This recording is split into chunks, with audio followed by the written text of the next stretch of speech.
యేసువా నిన్ను నమ్ముచున్నాను. Praise the Lord. తపస్సు కాల 3వ వారంలోని మంగళవారము. ఈరోజు మన ధ్యానాంశము క్షమా ధర్మములు. క్షమింపబడిన వారు తప్పక పాటింపవలసిన కొన్ని ధర్మములు ప్రభు మనకు వివరిస్తూ ఉన్నారు. ధ్యానించుదాం, తప్పక పాటించుదాం. ఈ ధ్యానాంశంలోని మొదటి విషయము, శరణార్థులను తప్పక క్షమించువాడు ప్రభువు.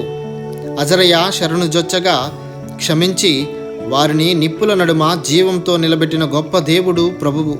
దానియేలు గ్రంథము 3వ అధ్యాయము 25వ వచనము మరియు 34 నుండి 43 వచనములు ఈ విషయాన్ని స్పష్టం చేస్తూ ఉన్నాయి.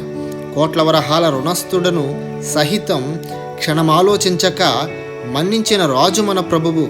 మత్తయి సువార్త 18వ అధ్యాయము 27వ వచనం ఈ విషయాన్ని గూర్చి స్పష్టం చేస్తూ ఉంది. కనుక శరణార్థులకు క్షమాపణ దయచేసి నిప్పుల వంటి భయంకర పరిస్థితులను సహితం జయింపచేయువాడు మన ప్రభువు. రెండవ అంశము, క్షమా శాసనము జారీ చేసిన ప్రభువు.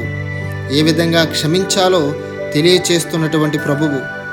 లెక్కింపక క్షమించమని మత్తయి సువార్త 18వ అధ్యాయం 22వ వచనంలో, ప్రభువు మనకొసగిన క్షమాపణ ఇతరులకు కూడా పంచేయమని మత్తయి సువార్త 18వ అధ్యాయం 33వ వచనములో, లేదంటే మనము వర్తించున్నట్లే మన యందు తప్పక ప్రభువు కూడా వర్తించునని ప్రభువు నుడువుచున్నాడు.